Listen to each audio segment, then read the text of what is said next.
the Madlanga Commission. This is expected to resume its public hearings this morning as well, with Brown Mogotsi back on the witness stand. Now, let's get to Sakina and Canny for more on this story. Sakina?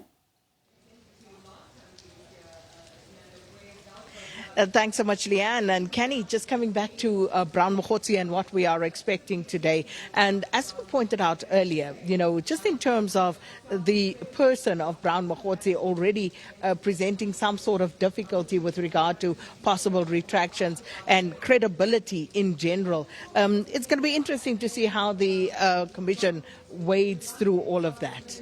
And it would have been nice to have had that witness before, prior to that testimony. I think that was planned. However, there was a postponement.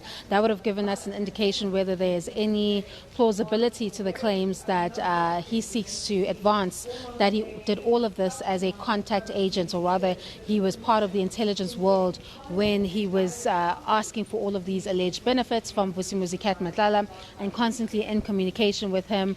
I'm not sure how the events of the ANC January 8th factor into intelligence operations, but those were his claims.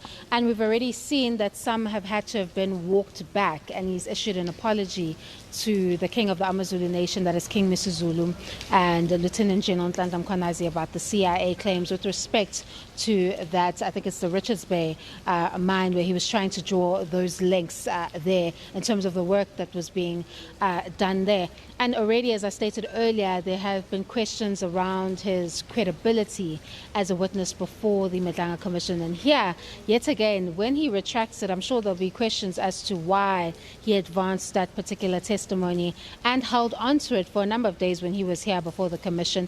And again, it's yet another instance of a lie being offered to the Madlanga Commission, pretty much unprovoked. And it tests whether or not his testimony as a whole can even be relied on with respect to what he's trying to advance before the Commission. But coming back to the crime intelligence official who did not appear, who offered a sick note to the Commission, as you say, this person possibly could have given, a clearer indication of exactly who Brown Mogotsi is, whether he is a contact agent and what his role may have been. In the absence of that evidence, though, is it totally impossible to establish those veracities? Well, in order for you to advance that you are a contact agent, you would have to have a handler within crime intelligence that can account for the kind of money you were using and the operations you were undertaking. So in order for him to support that claim, because you do remember during phase 1 he was asked, could you possibly give us the name of your handler? And I believe that the two are linked to that witness that was supposed to appear.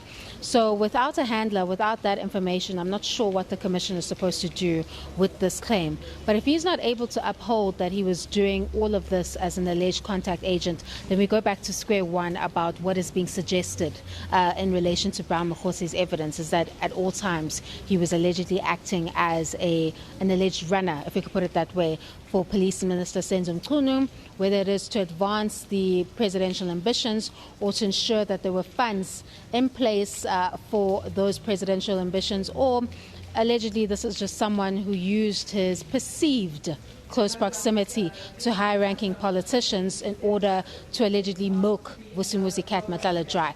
What all this does is that it either gives you a plausible explanation for the activities or it discounts it completely. Then you have to go back to square one and establish what really is the truth behind Brown Mogotsi's interactions with alleged cartel member Vusimuzi Cat Matlala, and how then you can tie in the police minister Senzo Mchunu in relation to his conduct as well, that can help you give meaning more to what was actually taking place.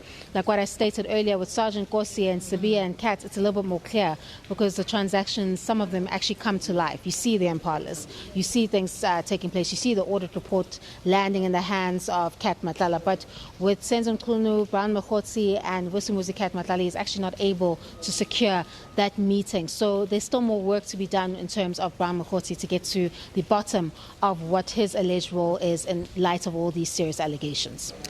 Well, it remains to be seen, Canny, whether there will be greater clarity on day 70 of the Madlanga Commission's work.